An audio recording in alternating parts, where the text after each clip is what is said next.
General quarters, all hands man your battle stations.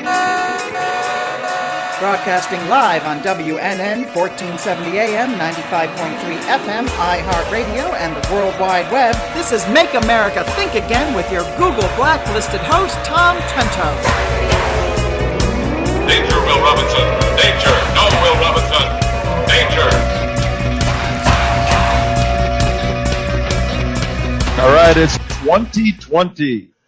We're back in 2020. We're starting a decade, the roaring 20s. What an amazing time to be alive. What a wild year this is going to be. I'm so glad we don't have to call it the knots or the tens. For the rest of our life, it's the 20s, 30s, 20s, 30s, 40s, 50s, 60s. Till the day we die, Tom, we don't have to deal with the stupid zeros and tens. There we go. It's going to be great. But there is some sadness. I regret that I have to share with the audience at 11:04 on WNN. Tom Trento, your host, Jay Mark in the control room. And we have now back in the control room, Midwest Dick. Midwest Dick, how you doing? Doing great. Great to be here. And, it's 2020. 2020, we're ready to rock and roll, but we have sad news. Sad news, ladies and gentlemen. Julio Castro Cortez has, what is the guy's name? I don't know. The guy was running for president, the last Latino guy, and the racist Democrats did not let him stay in. The racist Democrat donors didn't give him money. The racist Democrat leaders, they wouldn't let Julio Cortez Ocasio Castro. They wouldn't let him stay in the race, and he dropped out this morning. His name wouldn't have fit in the ballot anyway. There's a lot of names. Right. Blacks and racists, man. Julio, Alexandria, Cortez, Ocasio, Blacks, Castro. Latinos, and what a bunch of racist bigots, haters over there at the Democrat Party. What's going on over there? Yeah, and the Republicans got a white guy with orange hair. Hey, I know. Give me a break, right? Unbelievable, but Julio Castro is out of the race. A moment of silence? Should we have a moment of silence? No. Okay, no moment of silence. Look, the guy had no chance. He was in there. A lot of these people, they want on their vita, their curricula vita, their life story, they want, I ran for the president of the United States. And that helps with their seats on different boards and different corporations. And it helps with a little cachet when you throw a cocktail party. Oh, that's the guy that ran for president. Right. You know, so even though he had no chance, but the guy who does have a chance, who's a problem, who we got to keep our eye on, is none other than Mayor Pete. Mayor Pete Buttigieg. Buttigieg. Yeah, I mean Trump. One syllable, Trump. You can't mess up the name. Just go with Butt. Just go with Butt. Yeah. Well, it's a Maltese name, and if you've been following our show here at the United West, Tom Trento, your host. Make America Think Again. That's what we're doing, ladies and gentlemen. We did an extended study on, and we'll do more because our extended study really only scratched the surface, on Mayor Buttigieg's father, Joseph Buttigieg, and his role. He was born in Malta, the island of Malta, and immigrated into the United States in the 60s. But he just happens to be one of the leading Marxists in the world. Serious Marxist. And he's the expert on the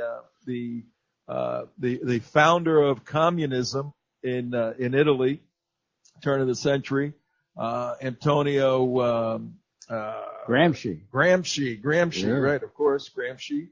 And Gramsci died in prison at 46 years old, and while he was imprisoned by Mussolini, while he was in prison. That's pretty bad. If you're imprisoned by Mussolini for being a communist, that's pretty bad. Who was hung by his heels in Milano. I was on the corner a few years back where he was hung. Really? Yeah. That's interesting. If you're imprisoned by Mussolini, you got a problem. Those fascists. But the good thing is, Mayor Pete has distanced himself from his father and rejected all his ideology. Oh, yeah, right. Yeah, right. When was that? Yeah, he so endorsed his dad. But that's for another day. Today and tomorrow we have a two-part show. We're going to take a step back into American history for the specific reason of starting the new year with a little bit of a contextual framework of what we are all about as Americans. Because on November 3rd, 2020, about 300 days from today, Today's January 3rd. Oh, wow. How many months is that? 10 months? We're actually about only like a month away from the first election for the primary. Yeah, if you count months from today until November 3rd, it's 10 months. Yeah. Because then you got all of November, all of December. 1 month to the, yeah. 10 months to go. 10 months to go, baby. It's going to happen. We're launching our next phase of our campaign to mobilize 1,000,001 evangelical Christians. Next week, we'll give you more information about that. But tomorrow, the United West team will be at the evangelical rally that President Trump has organized in Miami. It's going to be at a Latino church, Spanish church down there, Christian church. We will be going with press passes. We'll bring the information back for stories next week, obviously. But we're going to initiate a movement in the state of Florida, in the United States, to finally awaken the sleeping giant of Christians who have been allowing the left to step all over us. And time to start fighting back in intellectual, intelligent, compassionate, but tough way to defeat an enemy, because this is an enemy of the state, these leftists. And if you don't think so, we got some stuff today that'll be very helpful. But first, I want to hear from Midwest Dick. How you doing, man? Midwest Dick is a dear friend of ours. Last year in 18, you invited us to Michigan for what, Dick? Well, it was a very special activity. We had a candidate for governor of the state of Michigan whose name was Abdul El Sayed. And Abdul was a practicing Sharia-compliant gentleman. He had a degree in medicine, and he was it still is a rising star. He had a real opportunity to take over the governorship of the state of Michigan. Tom came up with the team and Laura Loomer and basically had an impact on the election. The gentleman still got 340,000 votes. In Michigan, there are not that many practicing Sharia-compliant Muslims in the state. However, a lot of leftists voted for him as well. So he came in second, and he's certainly a rising star. Yeah, he is a rising star, a dangerous star, a death star, with an ideological view that is very, very bad. Absolutely. Well, from that adventure in the Midwest, when you, and I'm saying this for all the listeners out there, this next 300 days is going to be unique like you've never seen in your life in terms of a cultural battle. I've been doing this a long time. I was part of the Reagan Revolution, the religious right, fighting back in those days the secular humanists, the ones who wanted a secular culture, and we were fighting against that. Reagan came in and had a White House that was very receptive to the Judeo-Christian worldview, changed the world in many, many respects. And then when he disappeared, so did. See, this is how quickly a Republican form of freedom and liberty can vanish. And Reagan said, look, 1 generation away, you stupid kids, don't carry this stuff through. We're all dead. And that's what's been happening. We're getting the residual effect of 30, 40 years of the students of Woodstock, the people who went to Woodstock, who went to college, who became the professors, who taught your kids and now grandkids leftist ideology, are running the insane asylum, and they decided to run for office, a whole bunch of them. This is the cultural battle, and if you want to be in a fight, the fight of your lives, where you have purpose and meaning and direction, join with us as we fight for the principles of the founders. We're going to talk about those principles on today's show and tomorrow's show. You guys ready in there? Absolutely. Let's rock and roll. Let's do it. Well, we got to do a little bit of housekeeping here. And first, I want to tell you about a little experience I had yesterday. Was it yesterday? Day before? Whenever. New Year's Eve, whenever that was, a couple days ago. Went to a party, a friend's party. And my friend has, they have a couple of kids that are in a play. And they're telling me about the play, and I'm going to go see it and all of this. James and the Giant Peach or whatever, Jack and the Beanstalk, or no, it's actually James and the Giant Peach. James and the Giant Peach. So what's it about? And I've heard of that a million. What's it about? I've heard of that. I had really no idea, but I said, look, I'll promote it on the radio. It's going to be at Wellington High School, and it's got a couple of kids in it, but it's basically an adult presentation. It's going to be at Wellington High School on January 10th, January 11th, and January 12th. One performance on the 10th at 7 p.m., two on the 11th. The 11th is a Saturday, 1 p.m. and 7 p.m., and January 12th at 4 p.m. It's directed by J.C. Cohen, musical direction by, I'm reading here off the promotional material, Michael Lubin, and choreographed by Sarah Kenny. So it's a cool little theater group.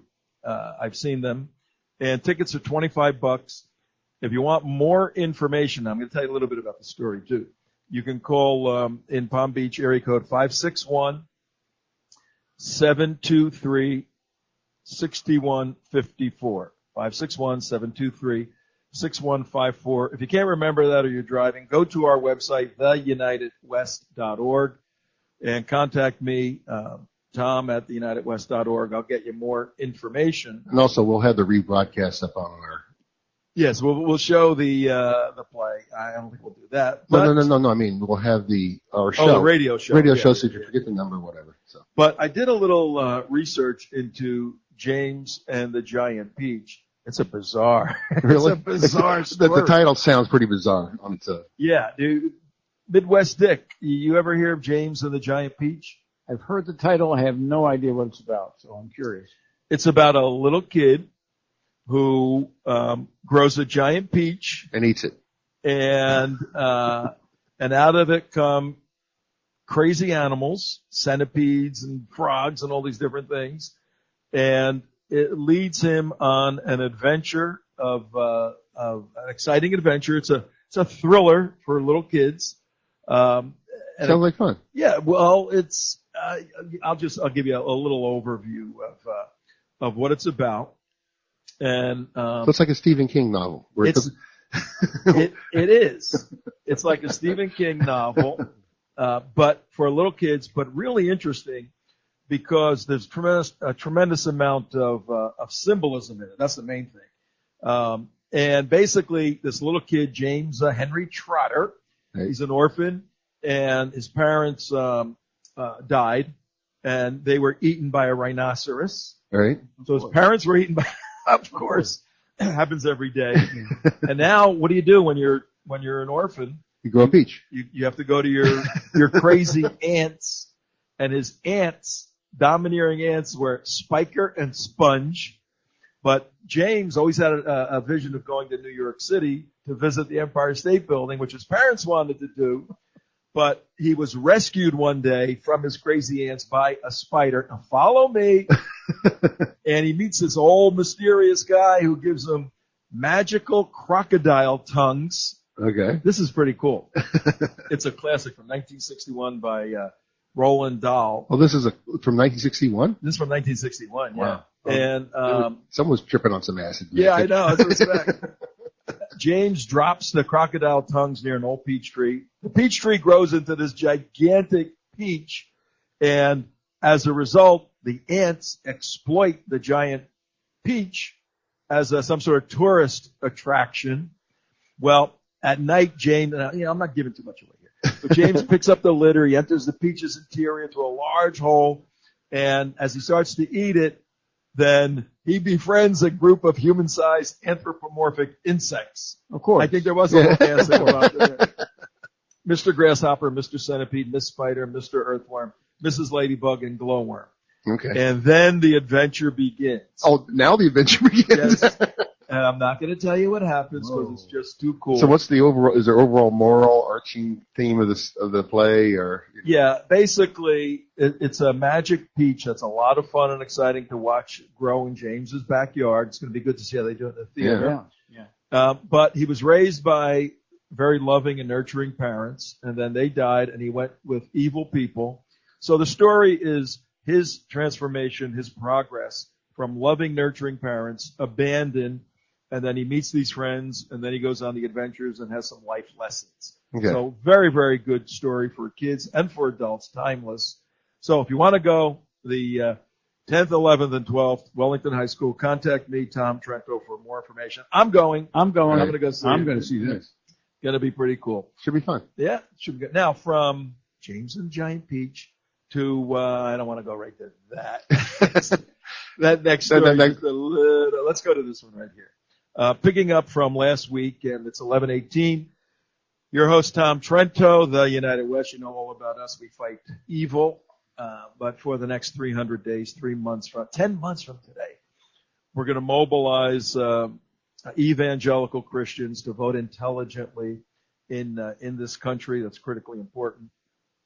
And we saw some problems over the weekend. It seems like it's Monday morning, but it's not. It's Thursday morning. We had Friday night the hatchet attack at the synagogue in Morsi, New York. And that guy has been charged with, Grafton Thomas, with hate crimes. And then Sunday, that was Saturday night. Then Sunday, we see the attack in the White Settlement Church outside of Fort Worth. Yeah, what's the story behind it? Yeah, well, they know who the guy is now. The guy who carried a sawed-off shotgun. And now you're gonna ban shotguns. And machetes. We should ban machetes. Well, I thought we already had pressure cookers. I thought we outlawed those are gone. He's 43 years old. Keith Kanunen, and he's a nutcase. I mean, he's been in a lot of trouble with the law. He's had all kinds of mental issues. He actually, this church has reached out to help him. He was homeless. They gave him food, and they've in loving Christian concern, they assisted him. And he turned against them. So he comes in Sunday. He's bald and kind of a muscular guy. He had a big heavy coat on. He had a wig and a fake beard. So the security team I was wondering why the security team didn't go up and okay, what's going on here, dude? Well, if you notice, I know they should have, Monday morning quarterback. Yeah, I know. But if you notice in the horrible live stream, three of them are lined up on the side where he is. They suspected something. Yeah, and the poor guy who got killed, one of the security guys, he's slowly pulling his gun out while the guy has his shotgun out. And you wonder, why didn't he pull it out faster? He was trying not to. Yeah. But in any event, the shotgun shooter who killed two people was just a complete nutcase, and they're still trying to get to the bottom of a motive. But he had all kinds of problems. He had been arrested for violence. He had used a gun before and threatening people. So he shouldn't have been on the street. We'll get a full report on that. What was interesting is where he entered the church from. It's from the back of the church. And so I hate to start saying this, but if you start looking at people coming in odd entrances inside the church, standing in odd places, wearing weird clothes, especially here in Florida, is you need to either interrogate this guy or something like that. It just needs to. We're just in a different world now, Tom. Yeah. You have to be a little more proactive. Well, what's going to happen, because the footage is so dramatic and the situation is so horrible, this will be used by law enforcement agencies to see what's going on, and by churches and synagogues who sadly are going to have to be arming themselves and trained. Now, the left has gone crazy. Oh, other people were running around with guns and all of this. This particular church was trained by the shooter, Jack Wilson. FBI agent. No, he wasn't FBI agent. Former FBI. No, he was a deputy on one of the local law enforcement. He's running for office now. Okay. But his claim to fame, Jack Wilson, 71 years old, he owns a shooting range. And he had capabilities, and he trained a team there. So the people running around with guns were the identified security team for just a situation like this. You would never have thought something like this would happen in some crazy little church in the middle of nowhere. You figured maybe in downtown Chicago or Baltimore or LA. But this is the world we live in, which is why we're using this story and the next story to lead into our teaching on U.S. History Civics 101 today and tomorrow. Right. We're showing you some of the cultural disturbing trends. More and more hatred against Jews, more and more hatred against Christians. You don't see increased hatred against Muslims, which is very interesting. Any reason why, you guys over there in the control room? Well, because Islam's a religion of peace. Yeah, but why? I mean, they're doing stuff in the Middle East. Muslims attacked our embassy in Baghdad. Why aren't people beating up Muslims in the United States? Well, they are, Tom. You've heard. I mean, they are. I mean, I've heard all kinds of stories how increased violence from the right, how Trump's speeches are just like incredibly inciting people over the world to kill Muslims and everybody else. I mean, come on, Tom. Well, Tom, I can tell you that the FBI is concerned for Muslims.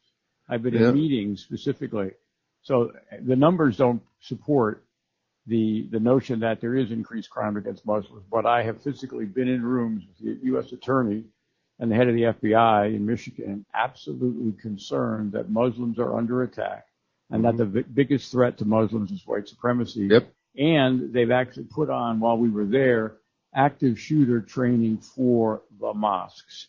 And by the way, the imams who were in attendance are from the Shia community in Dearborn, and they actively support the regime in Iran. A lot there, but my comment is the FBI's position continues to be that the Muslims are at risk, when in fact that is just ridiculous, but that's what they're saying. And the Muslims believe it too. And they're giving the Muslims in that particular area an excuse to arm themselves in their mosques and know how to protect themselves when there really is no reason.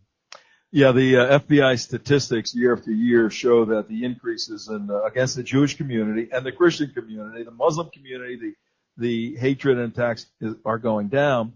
And one way of looking at this, and we're not doing an extensive study on the demographic problems related to these three religious groups right now, just an introduction into our Civics 101. Before 9/11, September 11th, 2001. Does anybody remember anyone anywhere in the United States attacking Muslims? No. I mean, No. maybe occasionally here or there. And there were attacks worldwide at our embassies, and obviously the embassy in Tehran, Beirut, all kinds of things. The Beirut, 1983, 84, 234 Marines. So the attacks, low as they were, occurred after we got attacked by Muslims in New York and Shanksburg and in Shanksville and in D.C. at the Pentagon. And then there was a fight between Al-Qaeda and the Muslim Brotherhood.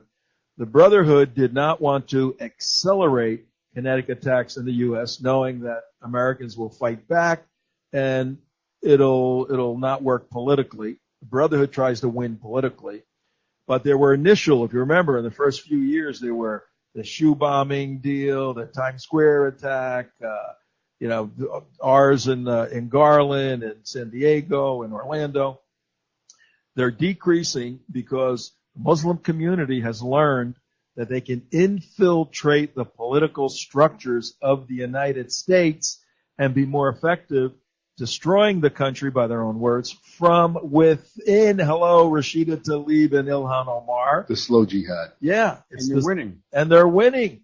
So why go kinetic? Right. And if they don't go kinetic, nobody's going to walk up to a Muslim and punch him in the face. That's. Well, I'm just waiting for the Hindus and the Mormons to get together to go after the Muslims, because I know how violent those two guys are. Yeah, right, exactly.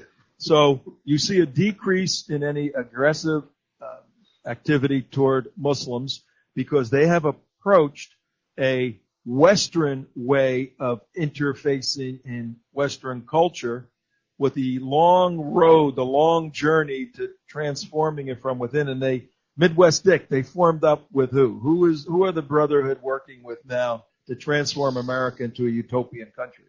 Well, that would be the Marxists. That would be all the Marxists that come out of the university. That would be making it easy for increased sensitivity, political correctness. Of course, we have to embrace Islam.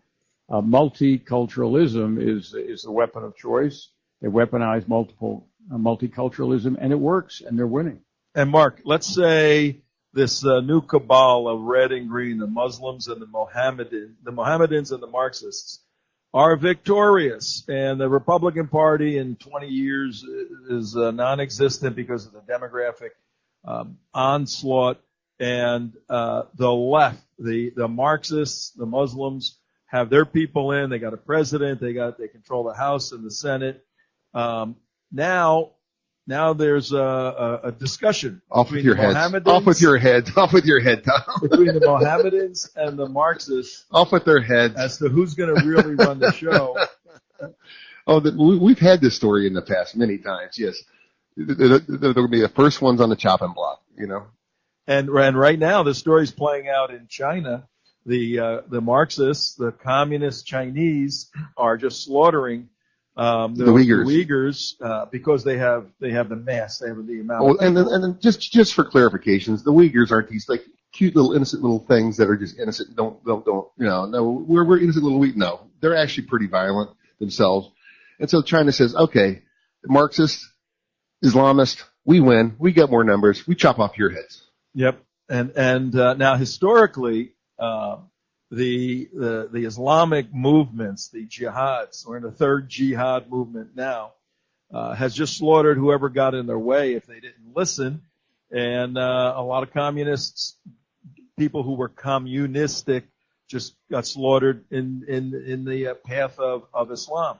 So this utopia that they're both fighting for, they both know that at some point they gotta have a duel. Someone's got to win between each other. It's going to be very. That's why the next 10 months are so important, ladies and gentlemen. 11:29 in the morning. The same thing happened with communism and fascism. You know, back in World War II, they were all buddy-buddy. Then all of a sudden now we're at World War. It's the same type of scenario. These ideologies, each one of them, communism, fascism, and I hate to say the word Islamism. No, I've got to just say Islam. Islam the political system is of Islam. one of them has to dominate rule. They're all ruled by world domination.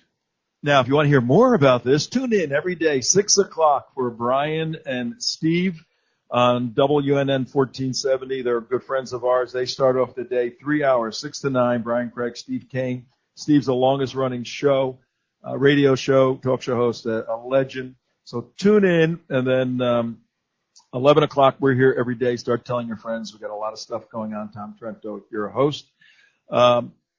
We're giving you a little overview of the destabilized situation in the United States, worldwide. And it's very, very bad, but it can be corrected. There is hope. There is a possibility.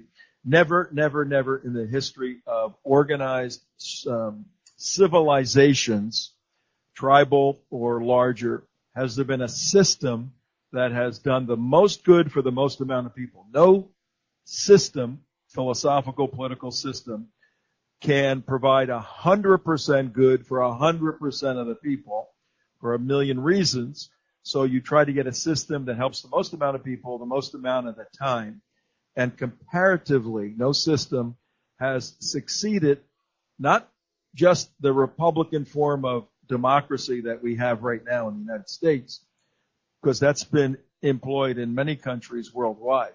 But this particular experiment in the United States, 244 years old now, successfully operating, and we have made a little bit of a humorous joke, but with much seriousness, to say when you have to consider voting on November 3rd, 2020, envision walking into the voting booth with George Washington on one side and Abraham Lincoln on the other side, and run your vote by those guys and see what they say, okay? Because this is the country that wants to be changed by Buttigieg, by Steyer, by Pocahontas, by Bernie Sanders, by Bloomberg. They, the left, wants to change what Washington and Lincoln. Now, Midwest Dick or J. Mark. The other side will say, oh no, wait, we're the ones upholding Lincoln and Washington. How do you answer that? Yes. I think you basically remind people that these people don't tell the truth. They have very low moral standards, if any. And if you go back to the two guys on your left and your right, Washington and Lincoln, those were the people that we hold in high esteem for morality. Remembering that the people asked Washington to be the king. He said, I'm not going to be the king. So this whole notion of elitists running the country, whether king or anyway, the point, I guess, is those were people of high moral standards, and the bad guys today, the red-green axis, have no moral standards. Well, what's interesting, Tom, is whenever the Democrats run out of arguments and they run out of everything, that they realize, okay, we're really losing bad. We're getting our butts handed to us. they always flip to, okay, I guess we're going to go back to the Constitution, back to the founding. Back to the Constitution. Yeah. And they do. And you listen to them lately, they're getting their butts handed to them, so they're going to, we better go to God, Constitution, and, American way. And how many times have you heard over the past few years, them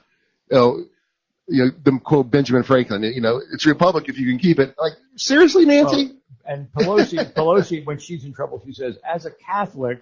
Yeah, I know. Right, and exactly. then she goes on to. So that gives you they know that they're wrong because they always go back to their core thing. Well, what sells to the American public? What does America really stand for? And it goes to the Constitution, God, and country, And we're gonna reach out in the days and weeks ahead to many on the left to try to get them to come on the show and engage in this exchange of ideas. And hopefully we're successful. We haven't been too successful in the past. They're afraid of it. They choose not to engage. But we'll try to do that because I want you to now, I'm going to illustrate the George Washington and Abraham Lincoln theory of vetting. You kind of sit down and talk to them to get some input as to how they would view a particular cultural direction. And right now, our culture, Western civilization, is moving in a very unique direction. And it's graphically illustrated by a couple of I don't know. It's illustrated by some folks in the UK, and this story I'm going to tell you about will apply here in the United States also. But I want you to think this through. This is Tom Trento, 1134. I got Midwest Dick back. Dick, I give Midwest Dick a hand for getting back to Florida. We missed you, Midwest Dick. And we got J Mark in there holding down. Hey, Dick, we got big plans for you. Yeah, we do, man. Is that right? You're going to work, buddy. Uh-oh. You see that big machine with all those dials over there? What is that? Hit that button over there. Yeah, that's where the wizard's behind there. Hit this 2 button. We're gonna show you how to work these machines, and also Thursdays are trash day. Don't forget. Okay, thanks a lot. And I like honey in my coffee. Do you? Okay, good. I'm on it. And the pay's incredible. Yeah, and the pay is amazing. I heard. The pay is amazing. Your salary's double. Yeah, You know? just for saying yes. No. Yeah. So, all right, you got George Washington. We're having a meeting. Peter Kreeft is an author, one of my favorite authors. He's put together these unique books where he has Socrates arguing with Jesus over the existence of God. You know, these kind of That's a things. good thing. And imagine Lincoln and Washington sitting down with the three of us, and I explain this story right now. I'm going to read the headline in the Daily Mirror, a UK publication. Leftist publication. Yeah, but the story is the story. What is Right. the story? You know. All right, here we go. Slowly. Transgender man. What? Hold on. What are you talking? Let me get through the headline. What channel is it? Let me get through the headline. Am I George or is he Abraham? Let me get. I'm George. Both George and Abraham were listening to that. What? Transgender. Okay, go ahead. Hey, what's that mean? What's that mean? I don't know. Transgender man gives birth to non-binary partner's baby with female sperm donor. All right, well, let's just go basic science 101. That means a woman gave birth, right? There was a birth. There was a birth. George Washington's going. There was a birth, right? Hey, where are we? Where are you? I'll read it again for the sake of our audience at 11:37 in the morning. There's a method to our madness. We're showing you where our culture is going, and we're going to go back 244 years to where it began in a moment.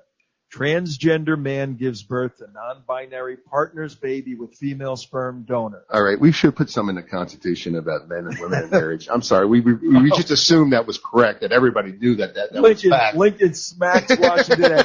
You should have put something in the Constitution. A man is a man, a woman is a woman. It's Come your on, fault. come on. And How about all those other adjectives? Well, Make them slow. well, we just Read all those thought others. everybody knew what a man and a woman was. We never had any idea that you guys would just screw that all up. They go to each other. They go, we need Daniel Webster. Get him here. I need non-binary definition. What is that? non-binary. Is that bipolar? I'm confused. What is non-binary? What's a non-binary? Okay, I'll read the exclusive. Proud dad Reuben Sharp has revealed how he gave birth to a miracle baby Jamie with partner Jay in Britain's most modern family, and even the couple's doctor was transgender. Come on. Okay. Oh my God. All right, let's just do this because George Washington and Abraham's heads just exploded over their here. heads are exploding. And okay, now by comparison, look, Make America Think Again. We want to provide opportunities for all of our listeners, whether you're driving in a car, whether you're listening in your house, wherever you are, provide an opportunity to dispassionately, we make a little fun here because it's edutainment, we're educating and entertaining. But here's the pedagogical point. There's a big word for you. What's that polysyllabic word? The teaching moment. Here's the teaching moment. You got George Washington and Abraham Lincoln, and we're now discussing, we haven't parsed this to figure out who is whom here, but would George Washington and Abraham Lincoln go, whatever the heck that is, we're for it. Hold your thought, your answer there, and then go over to the Democrats running for president. What would Pocahontas say about this? Oh, yeah, absolutely. It's a good thing. Good story. Buttigieg. I think she would register the newborn immediately. It's another voter. That's all. Sure, he's a homosexual. Yeah, he's another a voter. Married, That's right? another victim. No, group. citizenship. He's British. What so he about gets Joe citizenship. Biden, who, he's old I school? don't think Joe would. I don't know where Joe would go with this. He's Joe old school. is probably step on another rake and whack himself in the head. Yeah, but he's got to go with it. He can't say, I'm not for that. He's got to embrace it, even though he doesn't understand it. This is the absurdity of the moment in Western civilization where we can look at stuff like this and not conclude there's mental issues here that have been endorsed by a culture too frightened to stand on the truth or any sort of morality, have endorsed this behavior. Whenever you endorse any bizarre behavior, you increase that activity in a culture. That's a lesson of history and sociology. Very simple. So now, even 10 years ago, 20 years ago, I can remember this wasn't even. I mean, this is crazy talk. 20 years ago, this is crazy talk. There is no Orthodox Jew or Bible-believing evangelical Christian, or I'll go so far as to say serious Muslim, who's going to say, okay, that's morally okay. I mean, the Muslims throw you off a building for this sort of stuff, you know? But I think to think about is the chaos we just heard there. There's mental chaos Right. on all those levels. And when you inject that kind of chaos into society, you forget about things like keeping people safe, enforcing laws. You're just completely consumed by the other point. That's an extreme example, but I think in America today we have a lot of young people walking around America super depressed because their teachers have introduced the same conversation. But this is not extreme. It's not extreme, but it's not. Well, I I want to hear the rest of his point. Go Well, ahead. my comment is I think you have a lot of young people, middle school, high school, who are completely confused about life. They're depressed. They're taking medication. They're bipolar. All of that, and that's an unhealthy country, particularly if you're going to try to defend principles like what you're talking about. I mean, there are no principles. I am a nutcase. I'm depressed. I'm not going to be in the military and defend anything because I am totally depressed and confused. I think it's on purpose. I do too. And that's what you've talked about this for years, Tom, going all the way back to the Cultural Revolution back in the 60s. And this is what it's all about. It's to allow, you had this problem even back in Rome where everything just started. Nothing new under the sun. Nothing new under the sun. And the issue here for our listening audience is that each generation has a moral obligation to pass the truth on to the next generation. What's going to happen with this sexually, sociologically, philosophically confused situation is that when society endorses it and if people get into positions of leadership, like the current Democrats, they're not only going to endorse it, they're going to mandate that this new way of viewing reality is taught in the public school system. Right. And where does that take the generation of the confused kids that Midwest Dick just talked about? And here's the other point. This is the beginning of the end of American moral culture. And here's the other, the flip side is, say the kid, he says he goes to church he's all confused. He wanders into church one day and he says, "Oh my God, I heard this, and Jesus Christ is my Lord and Savior." Eventually, now this kid is seen as the moral deviant in this society. He is seen as the one who is preaching these outrageous, crazy views. Yep, absolutely. And they have nowhere to go. I mean, they're perceived. They have one way they look at a deviant society that is just completely off the charts, psychotic, and now they try to go into a church environment. And now they have nowhere to go. I think the rest of the story is we have a whole lot of people in America who don't care about bringing masses of the third world in here who will never assimilate because they're not assimilated. You could say a whole lot of American-born middle school, high school, college-age children are not assimilated to the American story, to the American principle. They're not assimilating. Therefore, they could care less if we open the floodgates and have a whole bunch of people who come in with the intention of not assimilating. So assimilation could be over as early as the next election. 10 months from today. On those interesting words, let's travel back in time a little bit to see from whence we came, and we just gave you a little indication of to where we are going. Well, in 1492, Columbus sailed the ocean blue, and even though he didn't discover America, he discovered America.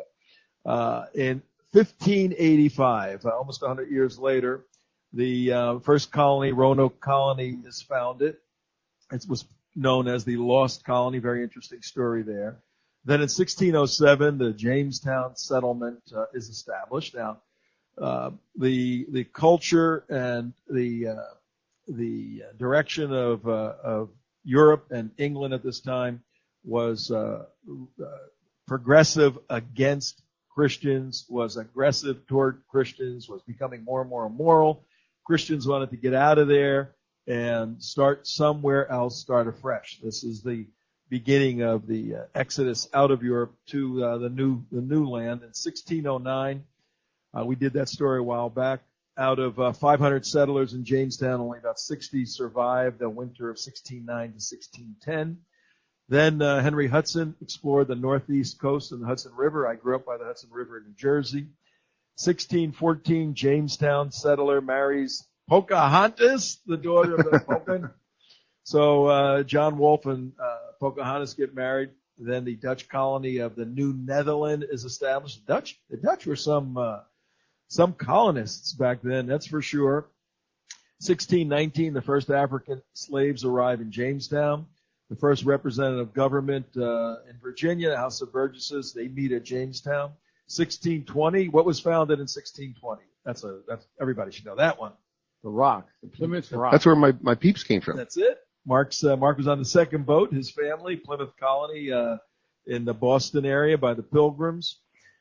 The Dutch purchased Manhattan in 1626. That was a deal and a half. I got a deal for you. Yeah, those Dutch Indians loved it. The Indians like, yeah, sure.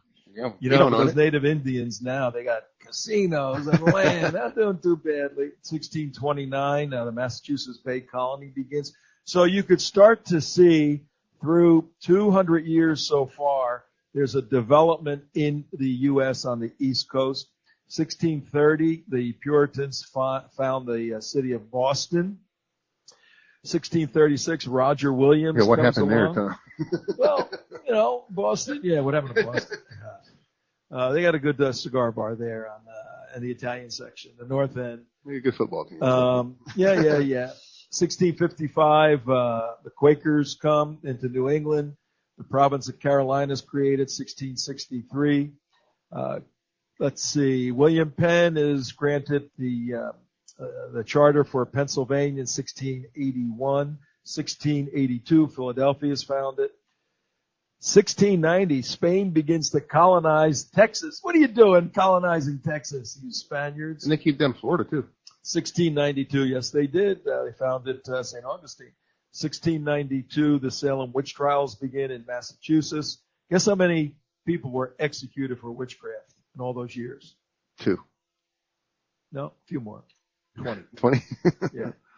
So, capital of Virginia moves from Jamestown to Williamsburg. 1702. New Jersey, baby. New Jersey is Jersey Strong is formed. Let's see. A College of New Jersey is founded called Princeton University. 1746. Princeton University.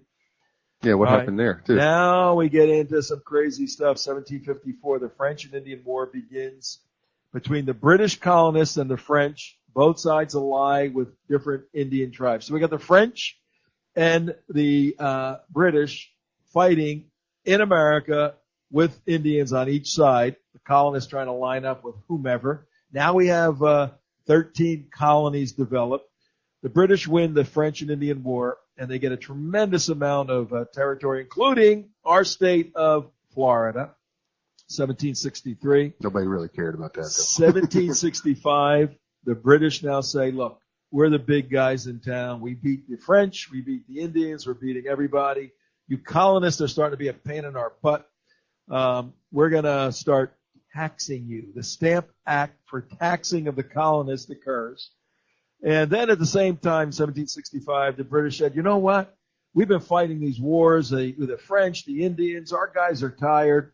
We're going to pass the Quartering Act. What was the Quartering Act? They can come in and, hey, we're taking over your house. Like a bed and breakfast. Yeah, it's It's ours a now. nice bed and breakfast. Sorry, boom, dudes. boom, boom, boom. Let us in. We're here. Who are these? Get out of Get the out of the way. way. Boom. The British took over the homes of the colonists and said, it's our house now. Yeah. We're living here. So now the colonists were there for freedom from the British Crown. Now have the British Crown, by an act of law, taxing them and taking over their homes. And then in 1770, a massacre occurred. Yep. In what city? Boston. Boston Massacre. How many people Christmas. died in the Boston Massacre? Christmas addicts. The Boston Massacre, with an emphasis on massacre. Christmas addicts. How You many know, people died? One. 5. Oh, that's right. It was 5. Five people died. But Christmas addicts was the big one. The five colonists died in the Boston Massacre of 1770. And basically they were revolting against a small little riot against the taxation. What's the old famous saying? Taxation without representation. Without representation. 1773, the Boston colonists protest the Tea Act with the Boston Tea Party. They dressed like Indians. They threw the tea off the side of the boats. I guarantee you, no Democrats know what we're talking about right now. Not one on the face of the earth. Probably Not one. Probably not a single 12-year-old either. Yeah, that's sad. And then in 1774, the First Continental Congress meets in Philadelphia and says, what are we going to do, guys? What are we going to do? Can you imagine that? They didn't want to do anything. They wanted to stay with England is what they wanted to do. And the people from Boston, the one that really came down, were the rabble rousers, John Adams and everybody. Most people did not want to do anything. They did not. For the most part, when the First Continental Congress met. So now you got these 13 colonies. Everybody's meeting in Philadelphia. And we've been in those, we've been in that building. You ever been there in Midwest, Nick? Yes, It's pretty yes. cool, isn't it? Very cool. And they just said, look, we got to reform this situation. The British are getting crazy here. We're their colony, okay. Our 13 colonies are a British mandate. No problem. The king is out of whack a little bit. We got to straighten this out. And the other half are saying, there's no way. This guy's out of control, The King Boston George. Convention, And we got to revolt. And there was a lot of pushback, but then the Revolutionary War finally begins as the British kept pushing and pushing and pushing. In 1775, the summer of 1775, and King George says, go kick their ass. We got to kill them. We got to get rid of them. Put And them they out of did. their misery. And King George, as the days go by, will build us a little bit. He was mentally insane. He's a nut job. Medically insane and had to take time off, but then became a king again. So then, during the beginning of 1777, everybody gets together and says, what are we going to do? We got to make a declaration of some sort. And, in 76. somebody drew up, a declaration. What was the guy's name that, for the most part, did most of the work? Well, they all did a lot of work. Well, but- Jefferson for the most yeah. part. Samuel Adams was in there. Thomas Jefferson Hamilton did a lot of the work. And then, Well, you got to realize too, this is the big thing that people don't understand.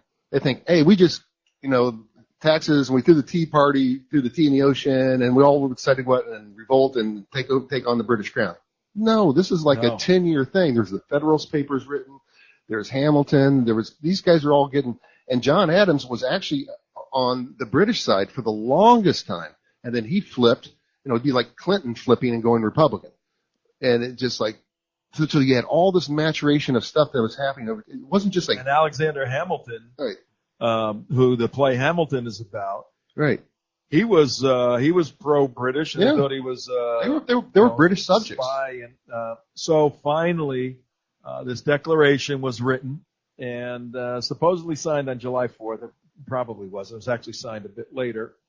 Some initial signatures. But what we want to do here today and tomorrow is take you through the Declaration of Independence. And we're doing this for the sense of your edification over the next 10 months when you have to intelligently vote on November 3rd, 2020. Are you going to vote vis-a-vis the information we provide with the Declaration for the crazy left or for the crazy right? You know, which side are you going to line up with? And here we go. I'm reading now from the Declaration of Independence, the unanimous declaration of the 13 United States of America. Now, these guys were united at this point. When in the course of human events, it becomes necessary for one people to dissolve the political bands which have connected them with another. For our little group over here, connected to Britain, and to assume among the powers of the earth the separate and equal station to which the laws of nature and nature's God entitle them. I'll stop there. A decent respect to the opinions of mankind requires that they should declare the causes which impel them to the separation. All right, we're going to explain that. You had a comment, Mark? Yeah, the laws of nature and of nature's God. What are they talking about? The laws of nature. What's the laws of nature? You have a right to defend yourself. You have a right to life. You have a right to freedom, basic freedoms. You have a right, understood rights that were given by God, by nature's God. God gave you all these different rights by nature. These are the natural laws which everybody understood back during the 1700s. There was a foundational principle of nature's laws. These are what you have the right as a human.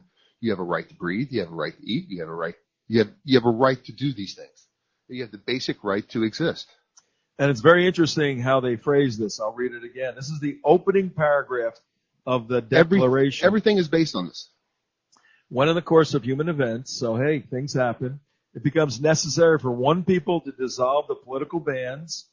You know, we're tied with Britain, which have connected them to another, to Britain, and to assume among the powers of the earth the separate and equal station. We want to be separate but equal with England, to which the laws of nature, as Mark's explaining, each of these writers were schooled in the classics, were schooled in literature, were schooled in philosophy, The Bible. and were schooled in the Bible. And that body of educational academia, that was based in natural law. That you didn't even have to believe in God, but there are natural laws, just as there are physical laws to which a human being is obligated. If you jump off a building, you're going to go down. There are natural laws. If you do something stupid, you hurt somebody, there's going to be consequences. There are natural laws. So just like we understand a situation comedy on TV nowadays as the height of our intellectual capability, back then in 1776, these people understood the classics and they understood philosophy. So when they said laws of nature, they're talking about natural law, but they went a step further. They could have stopped there and said, just because of natural law, we have to disband from England. They said no, and of nature's God.